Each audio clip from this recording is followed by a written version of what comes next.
madness that was going on. With the collusion between the establishment, Panodrama, and a far-left extremist organisation called Hope Not Hate. You're going to hear about the tactics they use to get the narrative they want.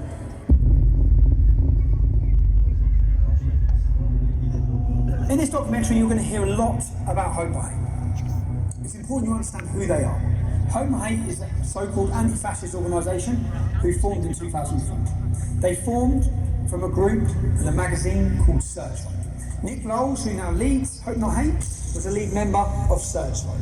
In 1984, Searchlight worked alongside Panodrama to fraudulently edit footage which they were prosecuted or taken to court and sued for. They paid £1 million damages to Conservative MPs who they wrongfully edited footage to link them with far-right extremist groups. Hope Not Hate brand themselves as an anti-fascist organisation. They're there to tackle fascism, but in reality, they label, slander and attack anyone who speaks out against open borders or against Islam. The worrying thing is they have a lot of influence.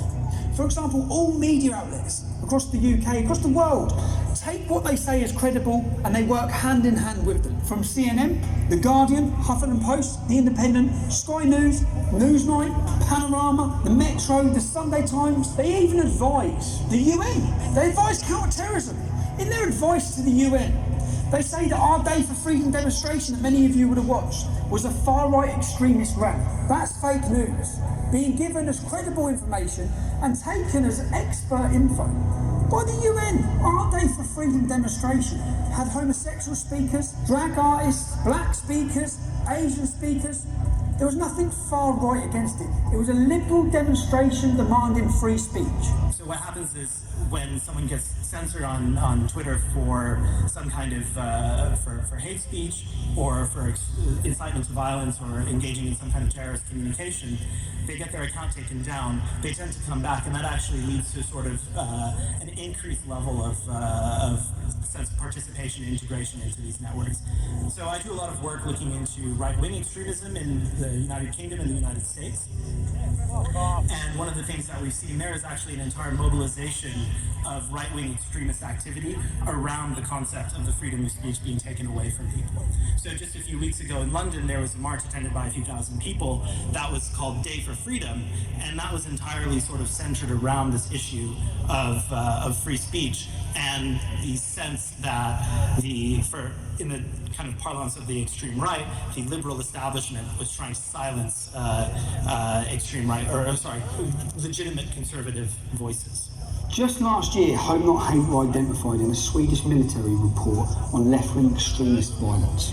It has been proven that Hope Not Hate exaggerated hate crime figures by 3,000%. Nothing they said after that point should ever have been taken as credible, let alone taken by journalists without checking anything and spread around the world to demonise and slander people and organisations. They play a key role in pressurising social media giants, whether it be with petitions or requests from MPs that they're working alongside with to say who's promoting hate. Not who's promoting hate that would breach laws in this country, but who needs silencing with their opinion. They're now teaching your children in schools about fascism. If we take a quote from their original spin doctor, Dan Hodges, from his quote you'll understand the tactics they use in this documentary. It was a no-holds-barred, bare-knuckle PR.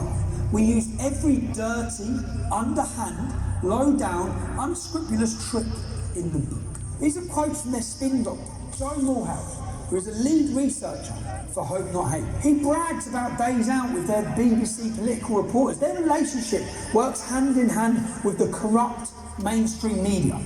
They do the reports, the media then use their ammunition and their labelling to attack people and organisations, to demonise them and slander them. In 2015, Joe Morehouse used the hashtag Antifa on several occasions. The reason why this is so relevant is when you understand who Antifa are. Antifa are an organisation that leading members of the American government have called to be prescribed as a terrorist organisation. They balaclava up, they mask up, and they violently attack people who they're told to attack, and organisations which are highlighted to them by groups and organisations like Hope Not Hate. They find out who you are, they contact your work, anyone who steps above the parapet. Hope Not Hate's goal is to silence them and stop them. This is about stopping free speech. This is about having people too scared to speak. We'll speak with one gentleman now whose life has been completely changed due to him voicing his opinions. He broke no law, committed no crime.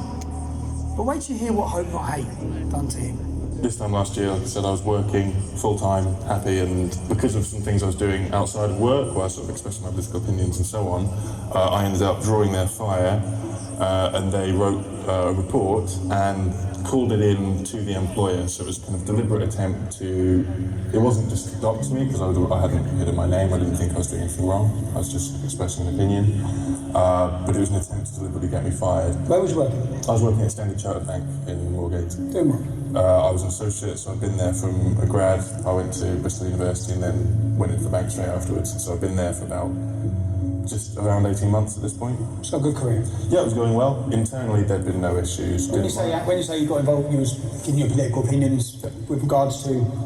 Obviously, the controversial stuff, so immigration, Islam, these kind of issues, but not in an extreme way, nothing you wouldn't happily say to anyone. Just so we can get clear, we're not talking about committing a crime, we're just talking about speaking openly about immigration and Islam. Yeah, and no one had a problem with it. That's the whole point that kind of strikes me about it. So it's not like anyone made a complaint, nothing's happened, so what did Hope Not Hate do? So Hope Not Hate, one of their, I can't remember which, but a team of their researchers wrote a small report. They were calling up multiple offices at the bank, and they were also focusing, because obviously we have a very big presence in the Middle East, so they were focusing on offices there to call them and just basically say, you've got this guy working for you, he's an Islamophobe, he's a racist, blah, blah, blah, all of which obviously isn't true. I remember I was just sitting at my desk, and I get called in by the MD, and he sort of says, have you been saying this? And I said, yeah, I have. I didn't see it was a problem. The same guys were going to a lot of journalists trying to flog this report as well to make a big story out of it. Eventually, in around the summer of last year, you get this article. It's very vicious and it's obviously largely lifted from the report that came out a few weeks earlier. Using slurs, using kind of nonsense labels, calling us Nazis, all that kind of thing. Calling you Nazis with any evidence? Was no evidence whatsoever at all. It was made up with a very clear intention of making me lose my job, and it is a common tactic. You did lose your job? Yeah, I was suspended, and then once the coverage happened, they obviously, whilst previously, like internally, the bank I think had kind of thought, well, maybe this is just an attack piece. Once there was coverage, obviously, it's their reputation on the line. So then, pretty much immediately, I was fired. I have worked. Just so that the public understand this, you committed no crime. You speak outside of work about immigration or Islam. With no hatred, just facts. And because of that, where are you now? How's your life changed? What do you see for your future now? Financially very difficult, of course, because it kills your income. And then there's knock-ons from that. There's always pain. Okay, well thanks, and I hope you wish you luck and try and get your life sorted. Me too. Good luck. Thank you. So you've heard from Tom Dupree. You've heard how his life was changed simply for expressing his free speech due to the actions of Hope Not Hate. Later on in this documentary, you'll hear recordings of Caelan Robertson and George Llewellyn John, see how their lives have been affected. Caelan and George used to work with me at Rebel Media, and when I went independent, they come to work with me there. When I was released from prison, and I met with them, they said that they had been intimidated and threatened, and for that reason they couldn't work with me. I'd just been released from prison. I wasn't in a good state, and I thought they were just saying that because they wanted to go and work with Lauren Southern. Also, you'll hear recordings from Lauren Southern. Lauren Southern is a leading political activist from Canada. She now works as a journalist making documentaries. In those recordings, you'll hear about allegations about how they've suffered due to the actions of Hope Not Hate. So, I've been contacted by Lucy Brown, who's an ex-employee. The last time we spoke to each other, we were screaming obscenities at each other. Now, she's been contacted by Hope Not Hate and by Panorama, who are working together on a project against me, work entitled Tommy Takedown. So, I'm on the way to see Lucy. I'm actually really concerned and worried about what it is they're up to, because I know everything they've tried to do to take me down hasn't worked, so let's see what's next. Last time I spoke to you, I screamed some obscenities, some terrible things down the front. So did I. I also have a surprise for you. Go on. I thought I'd commiserate it, so I actually got your prison number. No, you To remind myself the happiest day of my life. 808-4CG! Yeah, that's the Oh one. my god! Laugh my head off. Oh my god! Shit, Lucy, you were fucking angry. How have we ended up sitting here? What are we talking about? Well, I received a very interesting email from one John Sweeney a couple of days ago, who is a big, was it BBC presenter for Panorama? Yes, apparently he's quite well known. And he's asking if I want to go for first it was a cup of tea, but then it was a pint. And he'll come all the way to Cambridge to see me, and I think he wants some dirt on you. You was approached by Joe Mulham? Joe Mulhall, yes, hope not hate. So you approached by Hope Not Hate, who told you, I've seen what they've told you. Yep. They told you that there's a Take Tommy Down. There's a Tommy Takedown. Tommy Takedown? Yes, and they've been taken on as sort of advisors to the BBC to help them with interviews and to get information about you. How easy would it have been for you to... They offered me £5,000 for a front page story about you being a twat. What you could have done, you could have absolutely destroyed me, and my life, and my name, Yep. and my reputation. More so than that was noted. More so than me going in prison for that. Because you could have said anything, and they would run. I've arranged to meet John Sweeney tomorrow at 2 p.m. And by the sounds of it, what these people do is they try and be your friend when you're vulnerable, and they ply you with drink, and they try to get you to say something that you wouldn't normally say. I want to show if what Lucy could have done. Well, none of it will be factual, but what Lucy could have done. Now, bear in mind, I might not have been here. You could have just done this. Fake text messages, falsify sender numbers of text. So if you wanted to, my phone will be here. Let's change the number there. We'll keep that as receipt. Let's put my number in. So you effectively, as a disgruntled employee who fucking got in prison on a tattoo on your wrist. Joe Morgan's just messaged me. Let's take down Tommy. Broke. I've got no means of income. I hate you. Joe Morgan's just messaged me saying I can get you some money to do Tommy in. So I can go to fakemytext.co.uk and I can make you text me and then I can show... No. My phone's here. I'm at home, minding my own business. I've got Joe Morgan there. Joe Morgan offering the takedown of Tommy Robinson. Offering me some money, and you have said to me, what? If you have anything to do with the Panodrama, I will fucking bury you. You bitch. No. Hang on, because I'm writing YOU, but you write I write. Sorry. I just need to make it some bad grammar because... Yeah, drop the T's because I don't pronounce the T. I'm going to put WIV instead of with. This Panorama, you wouldn't make that a capital letter. No, I put with. I put with. Okay, alright. With this Panorama dot. If you have anything to do with I Panorama, will fucking bury you, comma. bury you bitch. Just to prove, I could have nothing to do with this. I'm not, my phone's here, so I've not sent you a message. Yeah, so let's wait. And the point is that they're actively searching with a far-left organisation. They're actively working with my ex-employees to bring me down. What I want to prove here is how easy it is and how many other things in this documentary have been faked on you. If you had anything to do with this Panorama doc, I will fucking bury you, you bitch. Can you focus on that? So I didn't send that. That's sent from my computer. My phone has not sent you a single message. Now, Panorama are the biggest investigative journalists in the world, so I don't see how this can work. If they wanted to do a proper investigative journalist piece, they should look at the crime that I committed. Was it criminal? Did the judge act out of law? Was I treated? Were my human rights abused? One of the biggest cases in this country's history in modern time. Yeah, 600,000 people signed a petition, 30,000 people marching, ambassadors from the American government, every political party in Europe talking about it. The most talked about court case in decades, but they're not bothered about it. This is fake. Yeah, this is going to be falsified. This is not me, and I want to see if this, by a disgruntled ex-employee, could make its way around the world. I'd like to see how much power Hope Not Hate have over the world's media. Yeah, basically.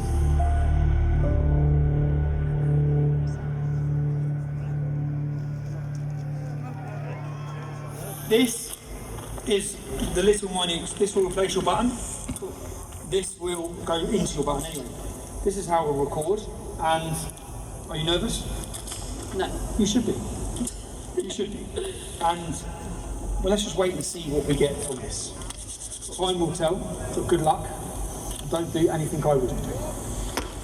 Thanks, mate. See you later.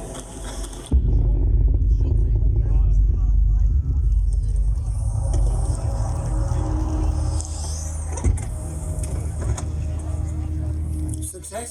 Mission accomplished. Mission accomplished. Let's see. Crazy? Not crazy? Good? Not good? Lots of alcohol was consumed tonight. For the greater good. Because running. You'll see. You took it for the team. I only drunk for the team. I did what I had to do. Right. Let's get this file sorted. work out what we've got. We've got lots of footage to go through, but straight off the crazy thing for me is you're Stevie. Which is the champagne and the double gin. And then we're going to have some red wine, but we'll panic about that at the appropriate amount. Thank you very much. Thank you. You're now on expenses in a boozer with the dog and the fire. Yeah, I think we should have one more bottle of pocket. No expense spared. 2 brandy sous lemon chives. This is from the Cassis. Or the Keel Royale. But even better is another version which is with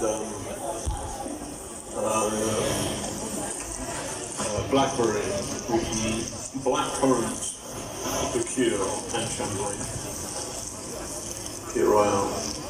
Have you got any flaming Sambuca? And then 2 Keel Royale. And then the bill. Lovely, thank you. Thank you very much. I think we've got to do a runner. It's a joke. It's fine. I don't care. Not only, I really don't care. Service included, so make it 220. Thank you very much. What's this on BBC Expenses? How much alcohol has been consumed? I've heard him mention 3 bottles of wine, champagnes, flaming Sambuca, all in 5 minutes. And you can hardly sit up.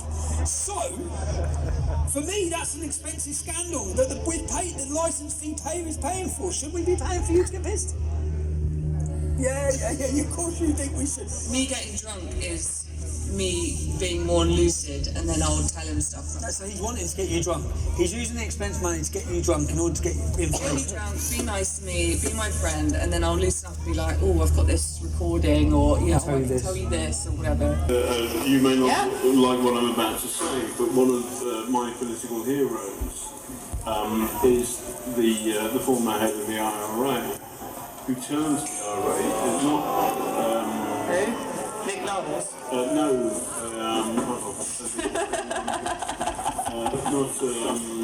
the guy got on well with the Queen. So there are 2 of them. I should know that, but... Danny McGuinness, I think his name is. And he got on anyway. He was just stuff the IRA. People say. Hey man, I've heard the Irish are being genocided. And last time I was there, they're okay. Martin McGuinness. His political hero is Martin McGuinness. Martin McGuinness, leader of the IRA. He's responsible for murder, bombs. It's a strange person to have as your political hero. From, I don't know, from someone who's trying to paint me as extreme, anyway. That is the sole reason I wanted to do this. For me, that is terrifying. How can they get that? How can he say he can do that from that innocent conversation or argument or disagreement, which has got nothing to do with that? So that is the sole reason I wanted that footage, to see exactly what are, and that's terrifying for me to think, what the hell are they about to portray to this country about me? What the hell are they going to say? That's not the first time that's happened. Do you want to put some of them in there? In what sense? Because I told you about, I was offered $5,000 to do like a story on you, like a front page newspaper story. By Home I Hate, you told me about your kitchen. But I was also... By Home I Hate, who are working with these people. Yeah, but I was also approached by a really mainstream newspaper, basically, to kind of make it out that you were like sexual allegations against me or something. Well, they were approaching you for that. At a time when we fell out. Yeah, they said when I was at my lowest and I basically didn't have a job and I was like, you know, a complete mess, and they were trying to like dig and get stuff out of me, and they were trying to make out that you'd done like a Me Too. They were trying to make out that you basically like abused me, and then they wanted to put in, they kind of ran with and went back to their editor, and then I called up and said, I really don't want this isn't true, you know, you've kind of twisted it to fit your own narrative here. And he said, well, I'm sorry, it's too late, I've already sent it to the editors, and they want to run the story, this journalist. So I then had to call up, like, you know, this national journalist kind of like lawyery thing where you can call up and complain, and I had to put in writing saying, please do not put this out. If you put this out, I'm going to have to, like, you know, go against you legally or something. So I had to fight to get this story out of the paper. From a mainstream journalist, from a top tabloid, Big. in order to portray me as an abuse, essentially, As a victim, yeah, but it wasn't true. with no truth in it at all. And that for my life, do you know what? The whole purpose in me wanting this, the whole reason why I've wanted to do this, is because I've been absolutely terrified of what they're doing. And that one little recording there proves that they will change what I'm doing and saying. This is massive. This is Britain's leading investigative journalist documentary by the BBC that we pay for. Creating, editing news in order to destroy my life. Now, John Sweeney's been contacting me for weeks now for a gotcha moment where he can interview me and throw all these accusations from God knows who at me. Well, that gotcha moment is now in my hands, because I'm now going to sit down and I'm going to put these to John Sweeney to see how he justifies any of this.